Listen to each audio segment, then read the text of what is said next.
Hey guys, I'm just working on my comic, and somebody at my figure drawing event on Tuesday mentioned that his name is Alex. Thanks, Alex, for this tip to start doing the odd little video here and there to just sort of talk to you a little bit about my process of creating this comic that I've been working on for a little while now. I thought I'd start doing some regular videos from time to time, and if you guys like these, just mention them in the comments of this video. I'd be curious to see if this is something that you guys find valuable or not. But basically, I've been working on this comic for a couple months now actively, but I've been writing this story for a long time. And just recently, I've started. I actually have my own Patreon page, which is an awesome way to fund your own creative projects. Sort of like Kickstarter, but it's ongoing and requires much less of an investment, basically. It just can potentially allow people to continue to create their artwork and be paid for it, which is nice, sort of changing the... It's really about changing our values in terms of how we support the artists that we like. Anyways, I could talk. I have another video for my Patreon account actually, which, if you want to see it, it's just it's Wyatt Scarlett on Patreon, and here's my little embarrassing Patreon video. So you can see that there. And to get to my Patreon, by the way, it's just www.patreon.com/Garth Laidlaw. But yeah, what I want to talk to you about in this video is just sort of how I'm actually creating this comic. I am not familiar with the medium of making comics at all, so this is a quintessential example of someone picking something up as they go along, because I feel like I've done a lot of research into different kinds of storytelling, and I've always been sort of a student of creating stories and the artwork for them, but comics is a completely intimidating and new medium for me, and it's mostly because it's just so free and accessible to just start, and that kind of blows my mind, because I come from a place of animation. I studied animation, so that's all about planning and doing your research, and I'm not saying that I haven't done that. I've done a lot of research, but it's just that you're not confined to any format. Like, these panel sizes are all different, and sometimes you could just have certain elements coming forward from the panels and some are sort of pushed back. It's just completely flexible to organize images however you want. It's actually, in my opinion, even more powerful than film in a way, because again, film, you're still confined to a very specific format, whereas in this you can have a lot of different opportunities to play around with how the images are created and arranged. There's a lot of books that talk about this. One of them that's commonly referenced and is really great is Understanding Comics by Scott McCloud. Even for anyone creating any kind of stories, I would recommend Understanding Comics and anything by Scott McCloud. He's great. So basically, I'm doing this first comic, at least, in black and white, because it's much easier to print it, and since this is just my first crack at this medium, I thought I would keep it as easy as possible, so that I can just be focused on creating the actual artwork.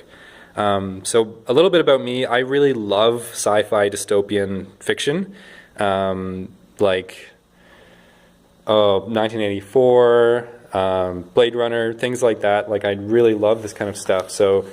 And I just really wanted to make one, and I've been writing this story. This story idea came to me a couple years ago, but I've been refining it a lot ever since then. I'm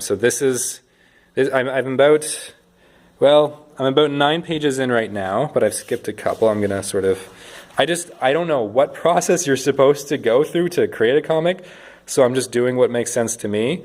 And I don't know. Sometimes, like, for example, in this case, when I was organizing this page, I knew that I would reuse the same background, so I just drew the background once and then drew character poses as I needed them, and I basically composed this comic digitally in Photoshop, and then Yeah, so it allows me to just focus on creating the images with ink and Prismacolor marker.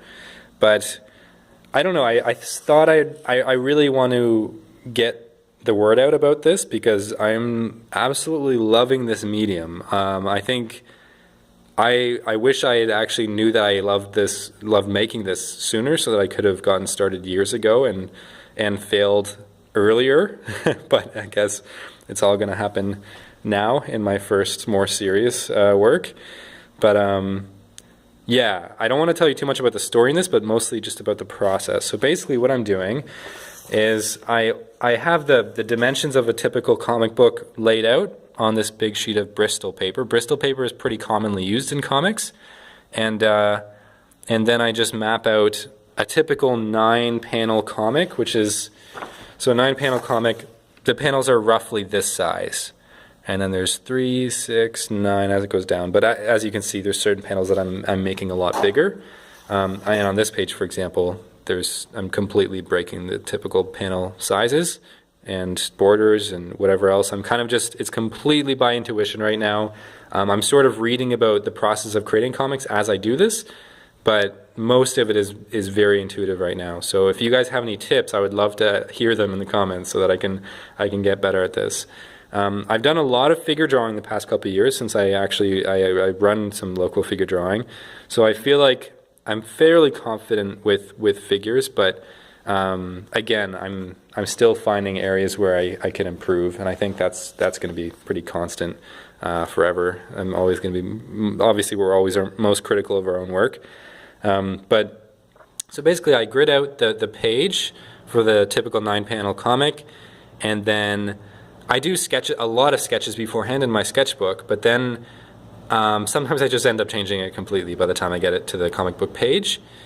And so I start with just pencil sketches. These are pretty rough. I don't know. Are they rough? Are they tight? I'm not sure. Basically, some people draw rougher than this, but I had much rougher sketches in my actual sketchbook. And then basically I do marker, Prismacolor marker, which is these guys, right on top of the pencil. And then I actually will write in text if there is any. Here it says click, click, click, because he's trying to fire his weapon, but it's not working. And I'm not sure if it's good to write in the text. See, all the text I'm adding digitally, so I'm not sure if I should be writing it beforehand or after, but I found it helps to at least be conscious of where that text is going to be in the frame, because I realized that from doing the first couple pages when there is some talking, it takes up more space than I thought it did. I always am having trouble fitting in all the text that I need to. But yeah, so basically I use Prismacolor marker, and I'm using different percentages of grays. In Prismacolor they have a whole line of 10% to 90% gray, and obviously 100% would be black. So it gives me a lot of range, and I really like how it's looking. I'm finding I can get a lot of flexibility out of it. And the pen that I'm using, which gives me a lot of nice, very fine detailed, thick and thin lines. I think this is actually a really nice example of it. A lot of great line variation is this Pentel brush pen. It's amazing. It's actually a bit of a cheat. It just automatically makes your drawings pretty great. No, not really, but I really do love the effect of it. It's very easy to get some nice line variation, which would take a long time otherwise. So it gives you some good depth with the lines and how you arrange the lines. Aside from that, I'm also using regular Prismacolor pens. This is a .005, so it's very, very fine. So if there's any lines that are very, like these detailed ones on the back of his head there, those are using the .005. But that's mostly it. That's basically the process, and I'll talk about the digital process maybe in another video, but I'm already almost at 10 minutes here, so I thought I'd just give you a look into the process of making my comics. And if you want to support me on Patreon, again, the URL is patreon.com/Garth Laidlaw, and you can see my video here. Okay, and if you're curious about my Patreon, or maybe even running your own Patreon, feel free to ask me. I really want to encourage as many artists as possible to get on it, because it's such a great medium to to create your artwork from, and hopefully make enough to keep doing it. So that's all for now. Let me know if you like this, or if not, in the comments below. Thanks for watching, guys.